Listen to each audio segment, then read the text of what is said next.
What is up, guys? This is we at the We Enduro channel, and today we're going to be installing some Vforce3 aftermarket reed valves on my Kx125 and YZ250. And since I will be installing a new system on both bikes, I decided to do a little test while I'm at it because I thought it might be a good opportunity for me to run a test and see the difference between both systems. And I'll be filming the whole process for anyone out there who just wanted to find out how these guys would affect their dirt bike's performance. So if you're looking to install one on your dirt bike and you wanted to find out more about them first, then please feel free to watch this video. So the test will be divided into two parts. So for part one, we're going to fire up both bikes, get them warmed up. Then we're going to give them a couple blips, and I'm also going to try to hold in the throttle at different RPM ranges just to see how the bikes respond to some throttle changes at different RPMs and throttle positions with the stock reeds. Then we're going to install these guys, and after that we will get into part two. And part two is essentially the same as part one, same procedure, same everything, except the bikes will be running with these guys installed instead of the stock reeds. So question for today, will these things make a difference on my bike's performance? I don't know, but that is what this video is about. So why don't we go ahead and find out. Okay, so we're gonna run a test on the YZ250 first, but before I start the bike, I just wanted to mention that I don't know what the normal operating temperatures are on these bikes. I tried Googling it, I've also asked around, but I couldn't find the exact information that I was looking for. Then I saw somebody saying they usually run at around 160, 180 degrees Fahrenheit, which I think is about right. But then I realized we don't really need the bikes to be running at those temperature ranges just to run the test. We just want to make sure that the motors are properly warmed up and the auto enrichers are fully disabled. That way they don't mess up with the fuel delivery while we are running the test. And so I'm guessing running them at around 50 to 60 degrees Celsius or 120, 140 degrees Fahrenheit should be warm enough for any bikes to disable the auto enricher circuits on the carbs. And that's what we're gonna do. We're gonna fire up both bikes. We're gonna let them run for a few minutes, then we're gonna run the test. So let's get to it.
Okay, so there you have it, YZ250 with the stock reed valve system. Now let's go run the test on the Kx125.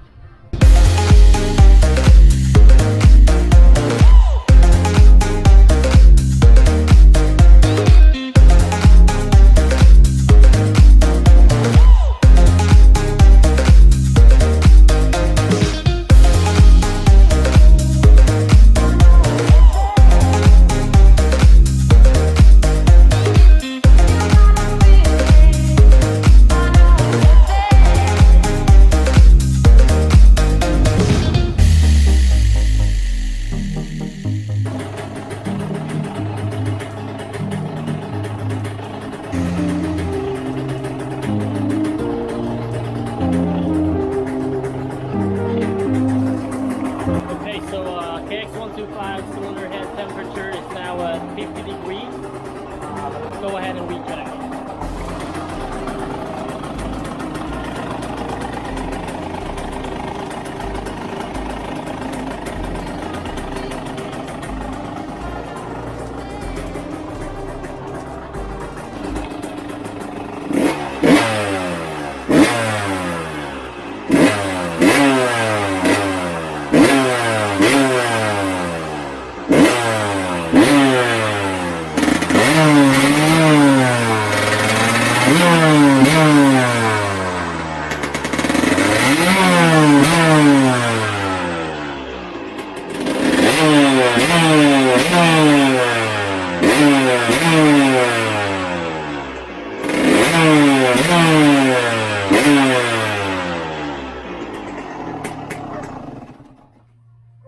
There you have it, guys. Kx125 and YZ250 with stock reed valve system.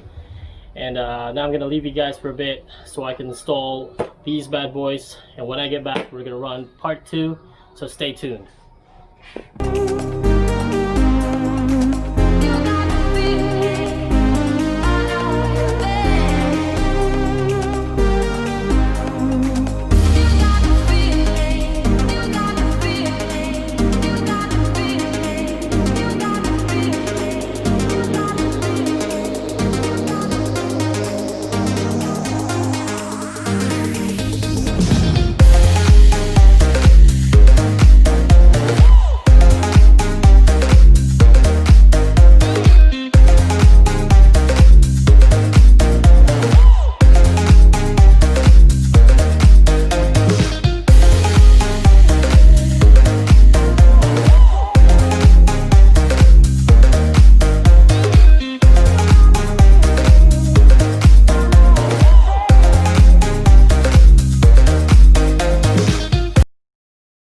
Okay, so I finished installing the Vforce3 in both bikes, and so let me show you real quick. On the YZ250, there it is. And on the Kx125, there it is.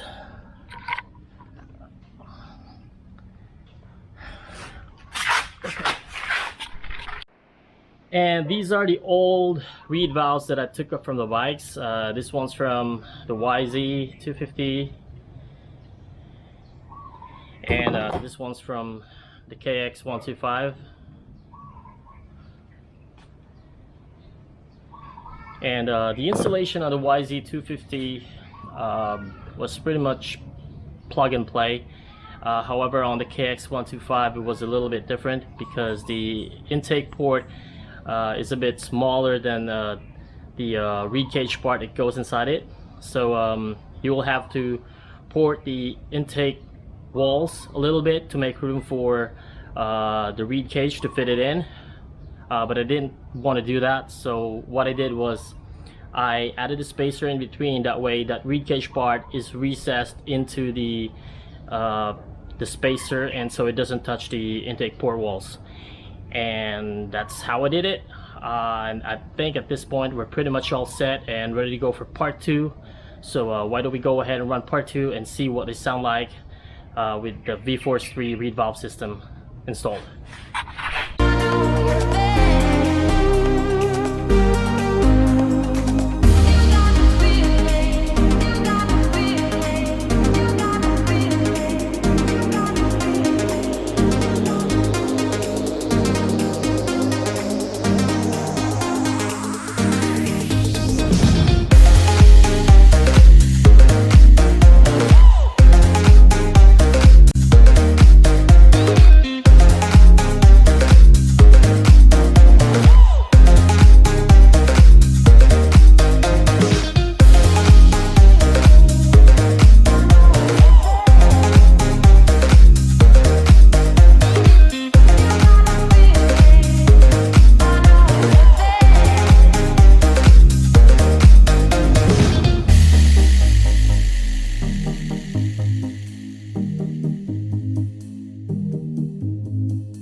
So there you have it, guys. Kx125 and YZ250 with Vforce3 reed valve system.